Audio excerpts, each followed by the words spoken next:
Assalamualaikum warahmatullahi wabarakatuh. Alhamdulillah. Wassalatu wassalamu ala Rasulillah Sayyidina Muhammad ibn Abdillah wa ala alihi wa sahbihi wa man wala wala hawla wala quwwata illa billah, amma ba'd. Hadratul mukarramin, ma'asyiral ulama al-fudala, ma'asyiral asatidza al-kurama, bapak-bapak, ibu-ibu, wali santri beserta para santri yang dimuliakan oleh Allah. Wabil khusus al-mukarram wal muhtaram akhi fillah walillah al-Kiai al-Hajj Fauzi Tijani hafidhuhullah wa nafa'ana bihi wa bi'ulumi fid dharaini amin. Dan juga para aparatur negara yang hadir di tempat ini, mudah-mudahan semuanya mendapatkan ridho, rahmat, hidayah dari Allah Subhanahu wa taala. Anak-anakku, para wisudawan dan wisudawati yang berbahagia, sekalipun saya hanyalah sebagai seorang undangan, tapi rasa hati sangat bahagia, bahkan hampir menetes air mata kebahagiaan karena melihat kalian semua di wisuda pada hari ini. Kita ucapkan alhamdulillah.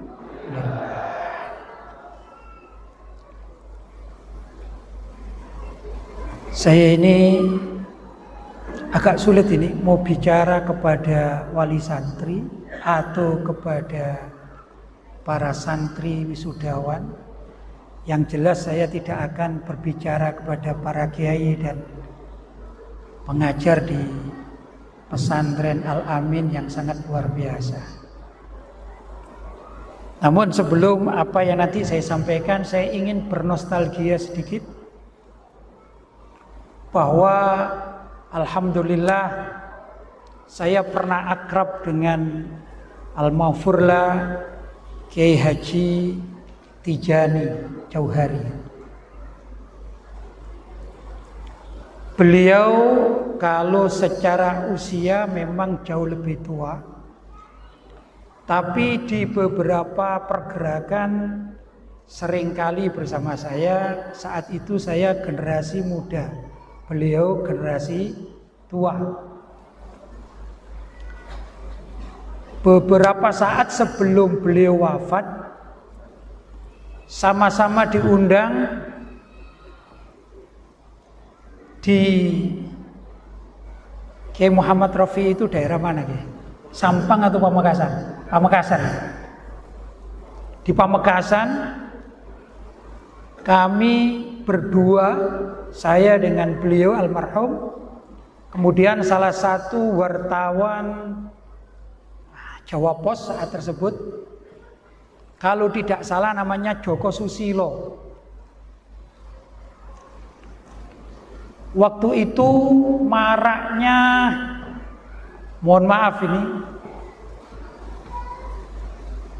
bom Bali atau mungkin istilah terorisme, ya. Lupa saya terakhir itu. Sehingga kegiatan itu juga dihadiri oleh di samping sejumlah tokoh-tokoh pesantren dan juga aparatur negara. Itu di salah satu gedung, saya juga lupa namanya, mungkin kalau ada namanya Gedung Kartini atau Gedung Garuda, ya di situ, di Pamekasan, di dekat alun-alun. Saya lupa, ini peristiwa sudah sangat lama sekali. Beliau Al-Mukarram Al-Maghfurlah Kiai Tijani hadir, saya hadir, dan juga Bapak Joko Susilo sebagai pencermat zaman itu ya, masalah terorisme dan yang semisalnya itu hadir. Al-Maghfurlah Kiai Tijani di tengah, saya di samping kanan, Pak Joko ini di samping kiri, begitu. Kemudian dipersilahkanlah oleh moderator untuk menyampaikan, dimulai dari yang sepuh dulu, yaitu beliau Kiai Tijani. Tapi saya sangat merasa tersanjung, merasa terhormat karena beliau, mohon maaf ini namanya nostalgia ya. Beliau bilang sama saya, panggil saya Ustadz gitu. Saya masih muda sekali. Ustadz, saya minta izin Ustadz. Tuh, iya Kiai, kenapa Kiai minta izin? Saya ini nggak tahu bahwa buku ternyata karangan sampean, itu katanya. Buku saya itu namanya Musuh Besar Umat Islam Mencermati Dunia Barat saat tersebut, dan dicetak oleh Gema Insani Pers. Saya tidak tahu beliau dapat dari mana, ternyata beliau bawa buku saya itu. Jadi beliau membuka tas yang untuk bepergian itu, beliau buka, ini betul ya karya antum ya? Iya Kiai, saya jadi malu sama antum. Saya bilang begitu. Akhirnya beliau mengutip beberapa tulisan dari buku saya itu, dan itu sudah beberapa kali pertemuan dengan saya. Ini antara lain nostalgia saya dengan beliau.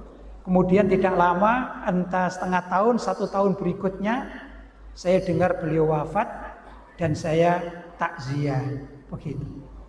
Dulu saya sering bertemu dengan Al-Maghfurlah Kiai Tijani itu bersama Kiai Wakid Lukgulu. Jadi saya teman dari Kiai Wakid Lukgulu, saya anak muda, beliau orang sepuh. Kiai Wakid berteman dengan Kiai Tijani. Saya kalau datang ke tempat Kiai Wakid seringkali diajak main ke tempat Kiai Tijani atau beberapa kali pertemuan di majelis-majelis. Alhamdulillah hari ini saya bisa bernostalgia dengan Al-Mukarram Kiai Haji Fauzi yang juga sudah tidak asing bagi saya. Kami berdua sering infokan gitu ya. Hampir sehari-hari begitu. Pekerjaan kami ini berdakwah bersama-sama. Alhamdulillah sekarang saya bisa berdiri di hadapan bapak-bapak dan ibu-ibu. Mudah-mudahan ini silaturahim yang terus sambung menyambung. Dan jadi disampaikan bahwa sebagian dari alumni pesantren Al-Amin ini ya memang saya saksikan sendiri, beberapa dari alumni-alumni dari sini melanjutkan pendidikannya di Singosari, kemudian yang memang kami anggap dewasa, kami anggap sudah berprestasi, itu kan tinggal memoles saja ya. Tinggal memoles, sehingga daripada nggak ada tanggung jawab, ya akhirnya kami minta untuk ikut mengawasi adik-adik kelasnya. Begitulah memang yang terjadi. Terima kasih, jazakumullah khairan katsira. Kami merasa terbantu juga, dan luar biasa alaqah hubungan antara pesantren Al-Amin Perinduan dengan pesantren ilmu Al-Quran Singosari ini insya Allah terus berlanjut. Alhamdulillah. Kalau beliau Kiai Fauzi alumni Gontor ya, saya juga beberapa kali diminta untuk mengisi pengajian di Gontor, dan beberapa guru-guru senior kami juga diminta mengajar Al-Quran di Gontor. Jadi kata orang Jawa Timur mulek katanya, ya itu aja, keliling situ aja. Alhamdulillah. Bapak-bapak dan ibu-ibu yang dirahmati Allah, dan juga para santriwan santriwati yang sudah diwisuda. Saya ingat satu makalah. Makalah itu bahasa Arab ya. Kalau bahasa Indonesianya makalah atau mutiara kata. Ini pendek. Tapi kalau kalian jadikan satu jargon, insya Allah akan menjadi baik selama-lamanya insya Allah. Begini kan. Idza kunta dza ilmin fala takhaf gharabata. Kalau kalian ini punya ilmu, maka jangan khawatir kalian terasingkan, atau kalian di tempat pengasingan pun kalian gak usah khawatir. Kalau kalian punya ilmu, jangankan di masyarakat, mohon maaf, andai kata kalian masuk penjara, insya Allah ilmu kalian akan manfaat. Loh, kok masuk penjara? Apa didoakan masuk penjara? Bukan, dakwah di penjara. Saya pernah beberapa kali diminta di lapas untuk ceramah maulid, berarti kan dakwah di penjara. Ya udah ingin di penjara Pak Polisi saya. Tapi saya beberapa kali dakwah di dalam lapas penjara. Jadi kalau kalian punya ilmu, jangan takut di pengasingan. Asalkan ilmu yang kalian bawa sesuai dengan amaliyah yang kalian lakukan, kalian amalkan. Dan untuk menjadi santri sampai kelas 6 sampai wisuda, ini bukan suatu yang ringan. Menunggu waktu yang cukup lama ini, minimal 6 tahun. Jangan sia-siakan ilmu kalian, terutama kalian ini di wisuda Al-Quran, dan tentu dengan ilmu-ilmu yang menunjangnya. Jangan sampai Al-Quran itu kalian telantarkan. Kalian, anak-anakku, kalian sudah menjadi ahlullah wa khosotuh. Apa ahlullah? Dianggap sebagai keluarganya Allah dan orang-orang kekhususannya. Nabi sendiri yang mengatakan ahlul Quran, ahlullah wa khosotuh. Ahli Al-Quran itu adalah keluarga Allah dan orang-orang khususnya. Kalau kalian terus sampai meninggal dunia kelak, kalian terus diberi predikat ahlul Quran, sudah cukup untuk bekal menghadap Allah. Ketoklah pintu surga dengan bacaan Al-Quran. Ketoklah pintu-pintu surga itu dengan tahfidz kalian Al-Quran. Insya Allah malaikat penjaga surga akan segera membukakan bagi kalian. Allahumma amin. Allahumma.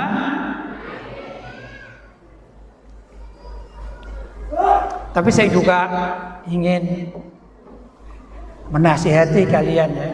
Saya belum pesan kepada para wali santri, saya tujukan kepada anak-anak kita dulu ya. Kalau kalian sudah menjadi alumni, jangan tinggalkan guru kalian. Guru utama, pengasuh, pendidik, pimpinan, jangan sampai dilupakan. Doa-doa kalian harus terus diucapkan untuk beliau. Demikian juga guru-guru yang membantu di pesantren sini, jangan lupakan. Jangan jadi murid durhaka, na'udzubillahi min dzalik. Saya itu membaca satu cerita tentang masyarakat Jombang, terutama Tebuireng, terutama lagi Cokir. Ini saya tidak bicara tentang pesantren Tebuireng atau pesantren Cokir, tidak. Tapi di zaman Belanda ada cerita rakyat. Sepertinya cerita ini juga memang kejadian ya. Seperti kalau saya orang Singosari cerita tentang Ken Dedes dan Ken Arok gitu ya. Walaupun mungkin ceritanya nggak 100% betul, tapi memang ada petilasannya di sana. Kan begitu. Di daerah Cokir itu dulu ada satu pesantren zaman Belanda. Ya tentu namanya pesantren, banyak muridnya. Tapi yang ingin saya ceritakan ini ada 2 murid. Yang satu namanya Surontanu, yang satu namanya Joko Tulus. Begitu. Ini kisah-kisah daerah. Dari mana? Cokir. Surontanu sama Joko Tulus. Surontanu ini adalah santri yang luar biasa, taat kepada gurunya dan berprestasi seperti adik kita yang diumrohkan tadi ya. Luar biasa.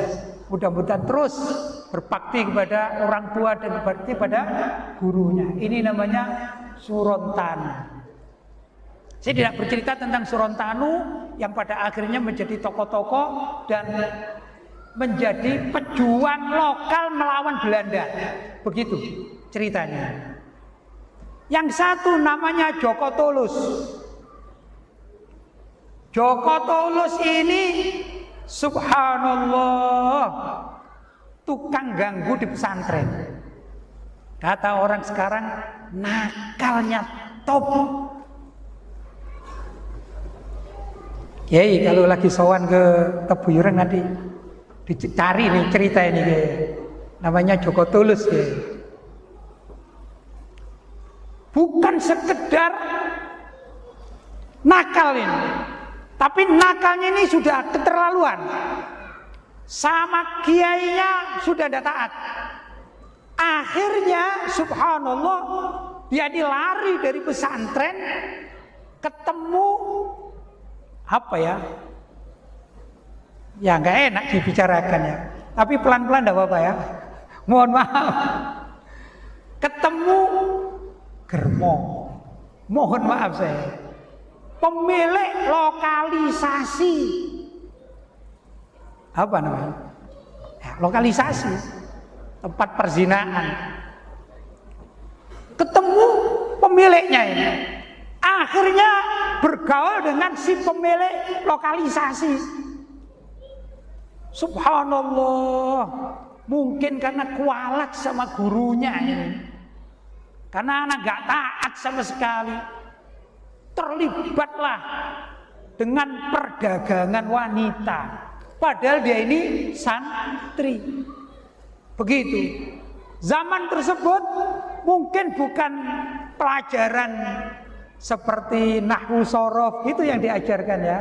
Tapi zaman perjuangan sang kiai tadi itu pendiri pesantren mengajarkan ilmu kanuragan zaman tersebut. Ilmu kanuragan, ilmu kesaktian. Setelah terjerumus dalam lembah hitam, akhirnya ikut jualan miras. Subhanallah. Santri loh ini. Ini zaman Belanda ini. Namanya Joko Tulus. Kemudian begitu perjuangan pesantren melawan Belanda, ternyata para santri yang baik-baik ini semuanya berjuang bersama kiainya melawan Belanda. Ternyata Joko Tulus ini kerja untuk Belanda. Jadi centengnya Belanda. Dalam riwayat itu sehingga ketemu antara Joko Tulus dengan kawannya yang namanya Surontanu. Dan ini sama-sama sakti, Pak. Maka terjadilah apa namanya? Kalau orang Madura caro ya. Terjadi apa? Perkelahian, yang satu membela negaranya, yang satu membela Belanda penjajah. Terjadi Pertempuran sampai matilah yang namanya Joko Tulus. Ini tidak ada riwayat tobat atau tidak tobat, karena saking nakalnya di pondok, naudzubillah min dzalik, sampai keluar pun tidak manfaat ilmunya. Naudzubillah min dzalik. Nah, ini yang perlu saya sampaikan. Kadang-kadang para anak didik di pesantren kalau sudah keluar tidak mau berinteraksi lagi dengan pesantrennya, sehingga tatkala keluar sebagiannya ini tidak terkontrol. Nah, sekarang saya pesan dengan bapak-bapak dan ibu-ibu. Bapak-bapak dan ibu-ibu,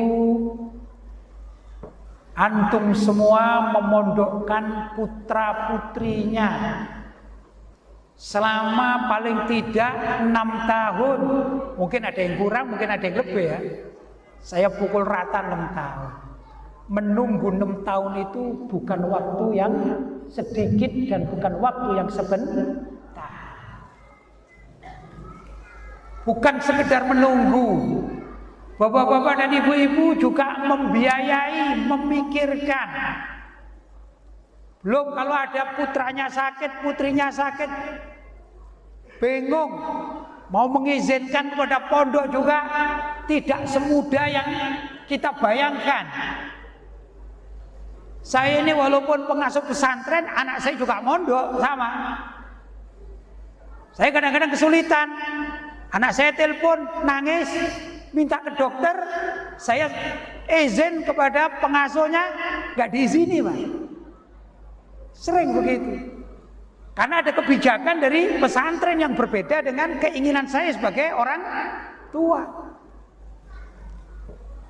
Apa yang ingin saya sampaikan? Ayo, putra-putri panjenengan semua, putra-putri bapak dan ibu-ibu semuanya, ayo dijaga. Putra-putri, anak-anak kita sudah dididik di pesantren dengan pendidikan yang terbaik. Itu kalau tidak dijaga oleh wali santrinya, sayang, 1000 kali sayang kalau sampai terjadi seperti Joko Tulus. Naudzubillah min dzalik. Saran saya, mohon maaf Pak Kiai Tijani, Kiai Fauzi, saya boleh ngasih saran kepada wali santri ya. Ini mungkin saya dengan antum kan sama-sama pengasuh pesantren, jadi punya pengalaman-pengalaman ya. Saran saya, begitu anak-anak, bapak-bapak dan ibu-ibu ini pulang di rumah, mungkin hari ini, mungkin sebulan lagi, mungkin setahun lagi, pasti mereka akan pulang ke rumah masing-masing. Mayoritasnya begitu. Jangan dibiarkan. Jangan diabaikan. Jangan. Beri mereka jalan, karena ini anak-anak yang masih bersih, masih putih, belum memahami keadaan di luar, belum paham pergaulan, belum paham mereka apa yang terbaik untuk mereka, belum paham. Kalau di kampung bapak-bapak dan ibu-ibu ada musola, ayo dilamar takmir musolanya. Pak, anak saya habis selesai dari pesantren, boleh enggak anak saya minimal jadi muadzin? Syukur-syukur kalau jadi imam. Syukur-syukur kalau nanti diberi kesempatan bisa mengajar walaupun alif ba ta. Syukur-syukur kalau bisa mengajarkan kitab. Itu kewajiban bapak-bapak dan ibu-ibu. Sudah bukan lagi kewajibannya para guru di pesantren. Walaupun sebagian guru-guru di pesantren tetap membimbing, Tapi justru kewajiban bapak-bapak dan ibu-ibu lah yang melanjutkan estafet, mendidik anak-anak menjadi generasi terbaik bagi umat Islam dan bangsanya. Dan juga kalau boleh saya mohon kepada bapak aparat, saya ini sering juga seperti kiai-kiai pada yang lainnya ya. Setelah anak-anak itu selesai, kita kirim tugas. Tugas itu kadang-kadang ditampung pondok lain. Alhamdulillah kalau tampung pondok lain berarti masih dalam naungan seorang kiai gitu ya. Tapi kadang-kadang nggak begitu Pak pengalaman ini. Ditampung oleh masjid, ditampung oleh musola, ditampung oleh kampung. Itu biasanya. Tapi yang ironis Pak, tatkala anak-anak kita yang sudah dididik di pesantren mau berkembang, namanya anak kalau salah itu kan maklum ya. Jangankan anak-anak kita yang usianya 18 tahun, 19 tahun, 20 tahun. Kalau anak-anak kita baru menikah, sebut usianya 26 tahun, itu kan dititipkan sama orang tuanya kepada besannya, ya kan? Tolonglah dididik, anak kami belum punya pengalaman menikah, betul ya? Loh kalau oleh mertuanya dibiarkan, nggak dihiraukan, nggak jadi Pak, nggak jadi rumah tangga yang sakinah, mawaddah, warahmah. Demikian juga nanti kami mohon kepada aparatur negara di mana saja berada, kalau melihat para santri, alumni sebuah pesantren, mereka sedang berjuang untuk menerapkan ilmunya, perlu dinaungi Pak.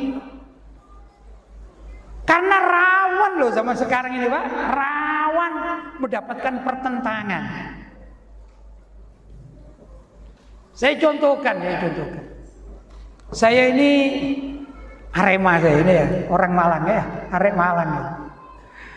Kalau di Madura saya nggak tahu nanti kebiasaannya mungkin berbeda dengan saya temui di Malang ya. Di Malang zaman sekarang, bahkan hampir di Jawa Timur itu musim bantengan Pak. Tahu Pak ya bantengan ya? Kalau dulu kuda lumping, ada reok gitu ya. Ada namanya kesenian bantengan. Saya tidak bicara hukumnya apa tidak, tapi pengaruhnya begini Pak. Anak-anak muda zaman sekarang, seusia anak-anak kita yang diwisuda itu, di masyarakat sudah menjadi ahli-ahli dalam permainan itu Pak. Dan itu pun sebagian mereka ada yang sampai mabuk-mabuk, tidak sholat, dan lain sebagainya. Belum lagi mohon maaf ini kalau di masyarakat ini, anak-anak sekian ini saya pernah menemukan alumni pesantren, perempuan lagi. Mohon maaf ini ibu-ibu terutama ini. Mudah-mudahan tidak terjadi di alumni-alumni Perinduan, Al-Amin dan juga di pondok-pondok kita, mudah-mudahan tidak terjadi. Tapi saya pernah menyaksikan sendiri, saya merasa malu sebagai orang pesantren. Ada salah satu wanita remaja, subhanallah, kumpul dengan teman-temannya, anak-anak pang dan juga anak-anak bantengan.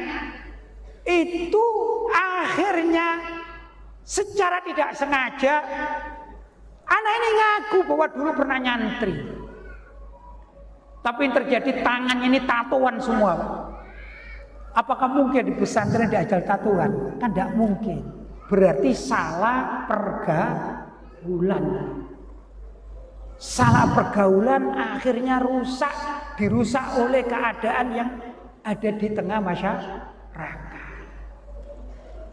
Ya, memang seperti kuda lumping, bantengan, reok, dan yang semisalnya itu adalah budaya bangsa.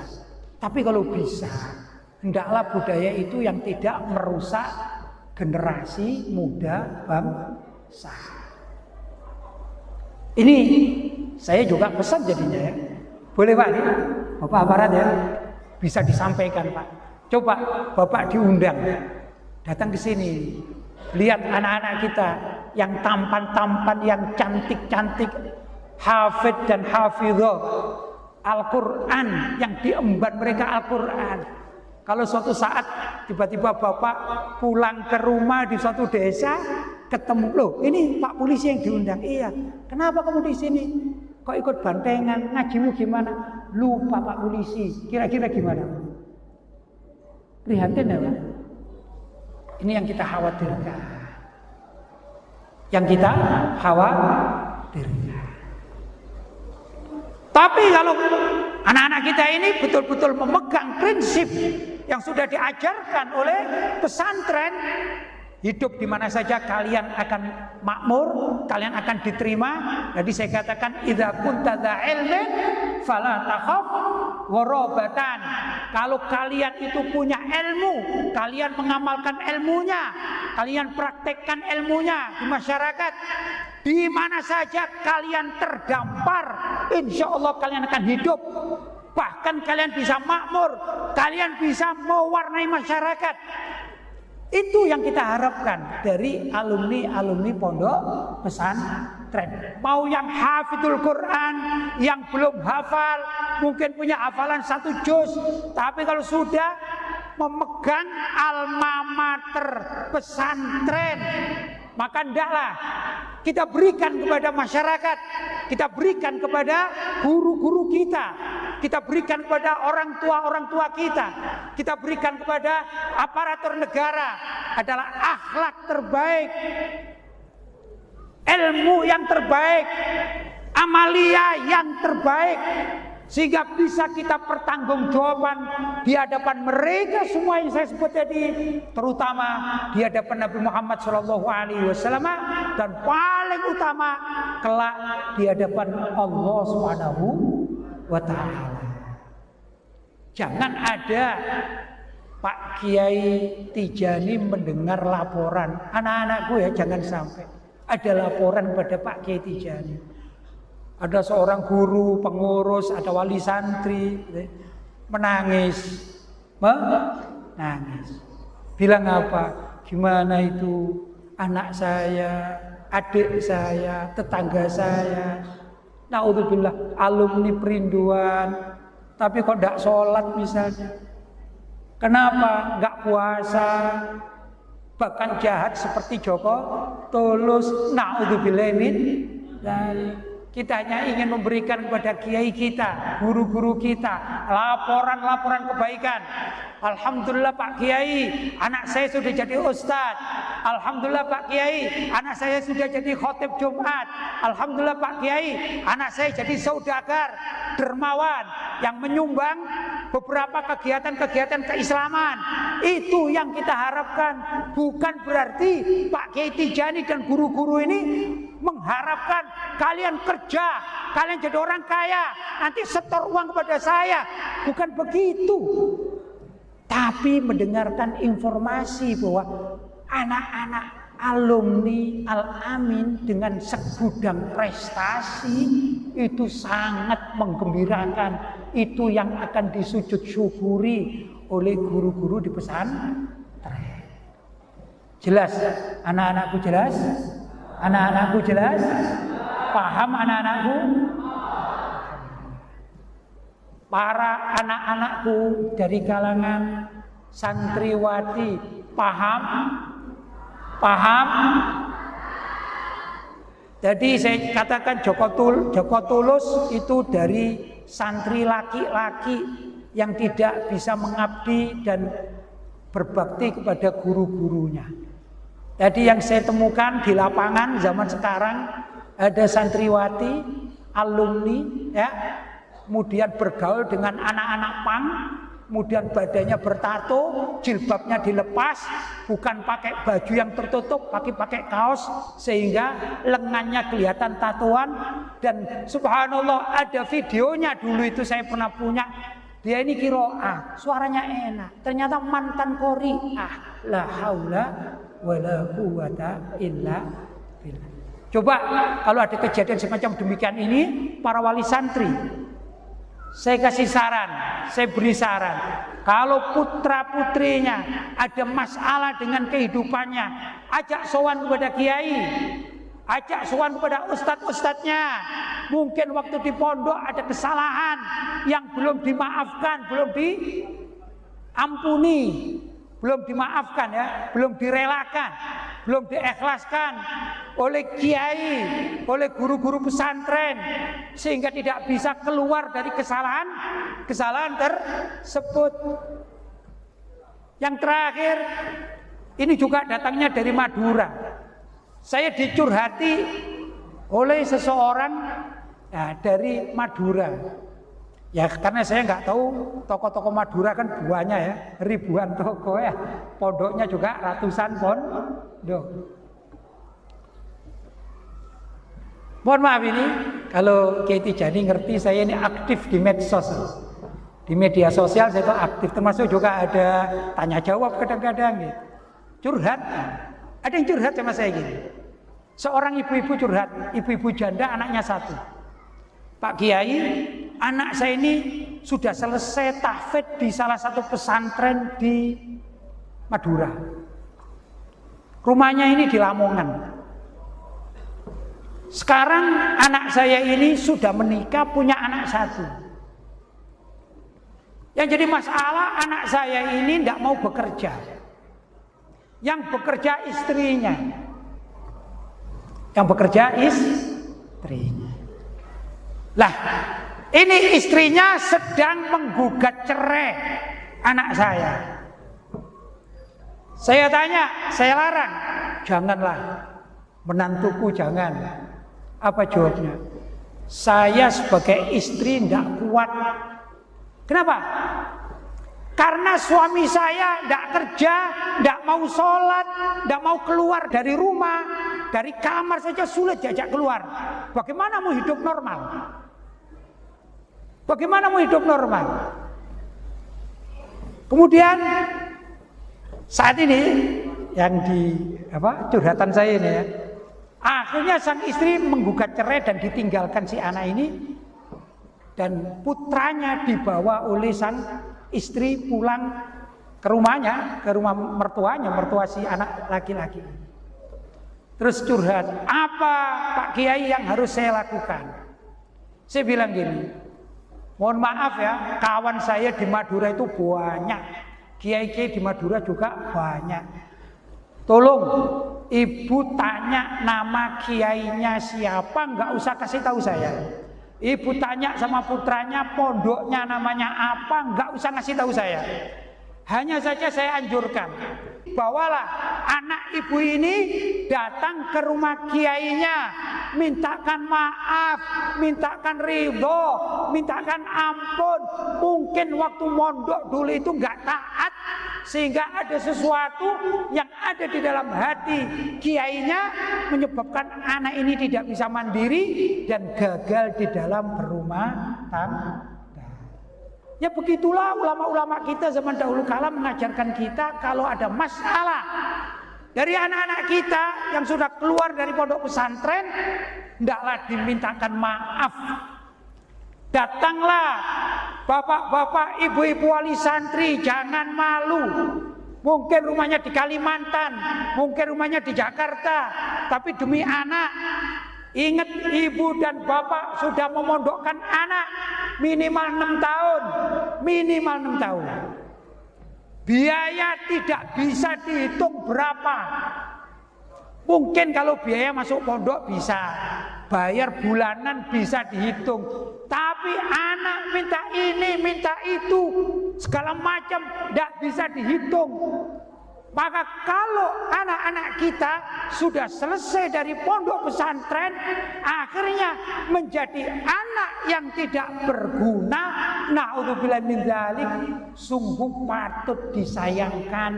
Karena itu peran bapak-bapak dan ibu-ibu tetap harus terus dilestarikan.